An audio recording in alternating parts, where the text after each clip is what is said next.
Hello everyone, my name is Zero and welcome to Combo On.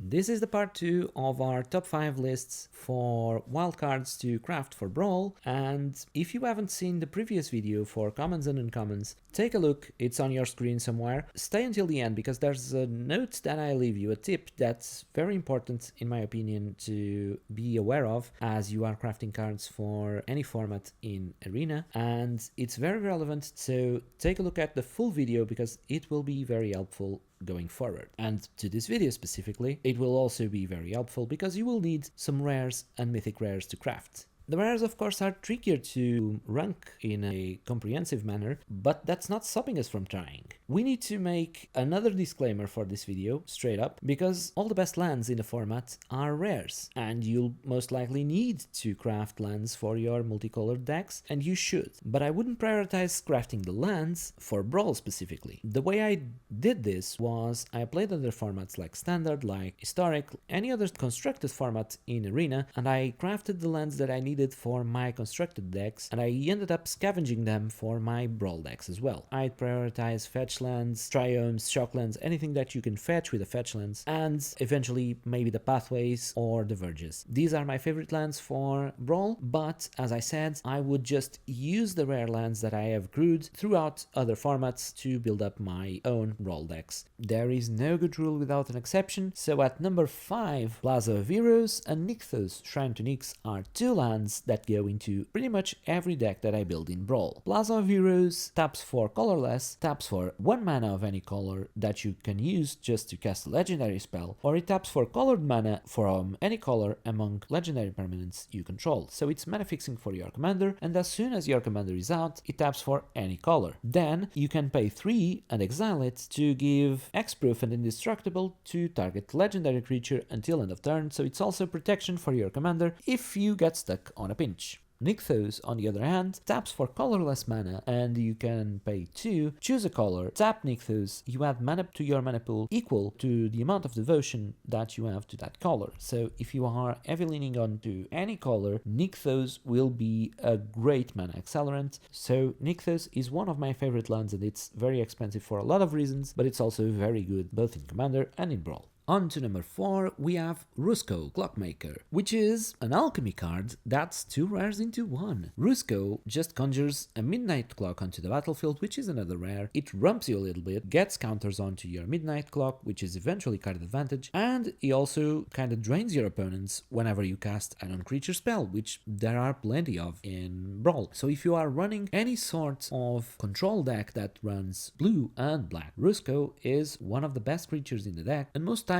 is one of the very few creatures in the deck. Rusko is great as a commander, but it's also great in the 99 in the right decks. And if you've ever been in a table where someone passed their turn with 7 untapped mana and one of them is blue, you know what's coming. The same goes for our number 3. It's Cyclonic Rift. I know Cyclonic Rift is a boring pick for a number 3 rare, but it's a card that goes into every single deck, even in a 1v1 format. It bounces everything your opponents control to their owner's hands, while you keep your stuff, but the fact that you can do it on instant speed, it's brilliant. It's so good, it deserves a spot at number 3. It's still my favorite board wipe in the format, even though it actually doesn't quite wipe the board. Your opponents will get everything back, but sometimes the tempo play that Cyclonic Rift allows is just enough for you to win the game before they can rebuild, and that makes it one of my favorite cards in the format. Of course, I'm speaking about Cyclonic Rift, but number 3 is dedicated to most board wipes. You'll have Day of Judgment, you'll have Wrath of God, you'll have Damnation, you'll have plenty of rare board wipes that you can craft at this slot, but Cyclonic Rift is my favorite. It's the most iconic for sure, even in a format that is not multiplayer, so it gets the shout out at number 3. At number 2, for 3 mana, we have one of the most explosive finishers in the format. It's Scud Swarm.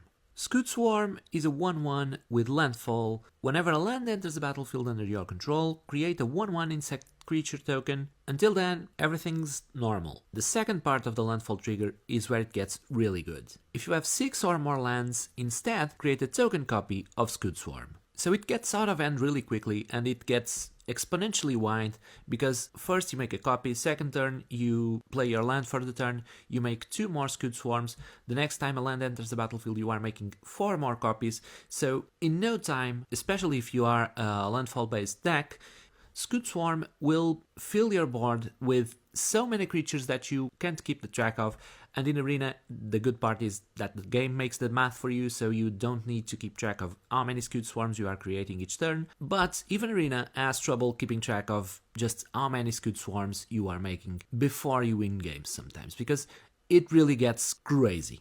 And on number 1 we have Esper Sentinel, which is 1 mana, 1/1. Whenever an opponent casts their first non-creature spell each turn, draw a card unless they pay X, where X is its power, so most times it's going to be 1.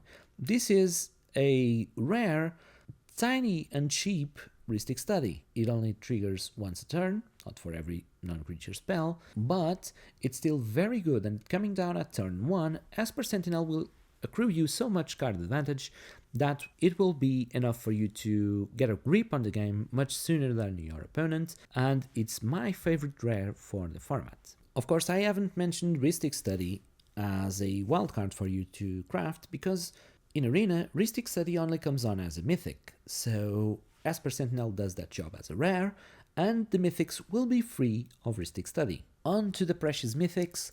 At number 5, we have 2 of the 4 available 0 mana rocks in Arena. I am focusing on Chrome Mox and Mox Amber, because if you are playing Brawl, Mox Amber will always have something to turn it on your commander, and Chrome Mox will be turned on by anything, and it taps for the colors of the imprinted card for 0 mana. Mox Jasper and Mox Opal, for instance, they are also very similar cards, also 0 mana, but they need a dragon in the case of Mox Jasper, or a lot of artifacts in the case of Mox Opal, so those are more specific to the type of deck that you are playing, while Chrome Mox and Mox Amber simply go into every single deck that you play in Brawl. At number 4, we have the best protection spell ever printed, in my opinion, which is Teferi's Protection.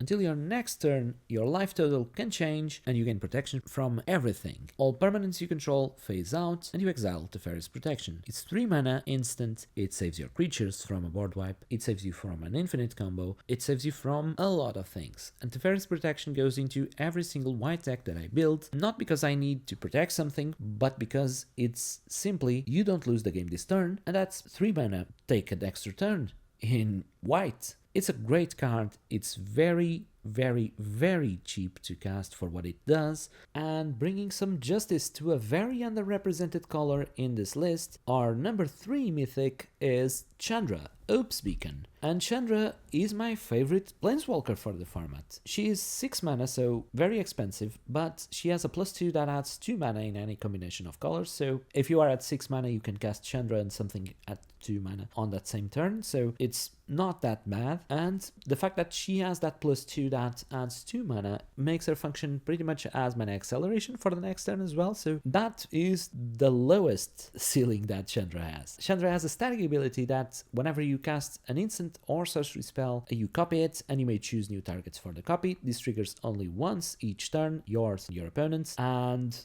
she has another +1 that exiles the top 5 cards of your library and you can cast 1 instant or sorcery from among them until your next turn, and she has a -X that deals X damage to each of up to 2 targets, so Chandra does pretty much everything that you might need. She's 6 mana, she's expensive for a reason, she is brilliant. If you are playing some sort of Spellslinger deck, well, Chandra is your best card, hands down.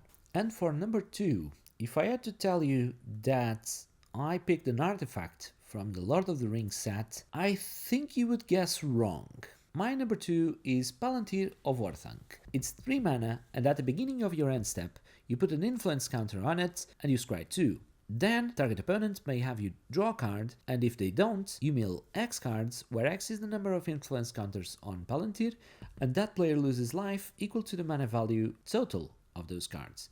So Palantir is to me better in most Brawl decks than the ring itself. This is one of my favorite cards from the set. It's a card that won me and lost me so many games that I can't keep track anymore, and is my second favorite mythic for Brawl. And as we come to number 1, If I tell you I had no clue which of my top 5 cards into which rarity would be, but I always knew this card would be my top 1 mythic, would you believe me? My top 1 card for mythic is the Great Henge. This card does everything. This card wins games in any green deck, and it's one of my favorite cards in any format, and one that I pretty much only play in Brawl because it has gotten way too expensive to buy on the secondary market for Commander or for any other format. The Great Henge is 7 green, it costs X less to cast, where X is the greatest power among creatures you control, and in Brawl, as in Commander, you will always have big creatures, so this will come down for 2 mana most times, and it taps for 2 green, and you gain 2 life when you tap it. And then,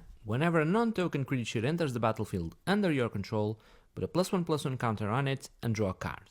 This is crazy. This makes the Great Henge the best green card, the best mythic in Brawl, in my opinion, and one card that I crafted aggressively as soon as I could, because this card is the best card in most green decks, whatever the deck might be in this format. And that's it. These have been my top 5 cards for each rarity. Now the list is complete for all the rarities. Let me know what you think of my top 5s. Let me know what your top 5s are. Leave a like, subscribe to the channel, and until next time, keep comboing on.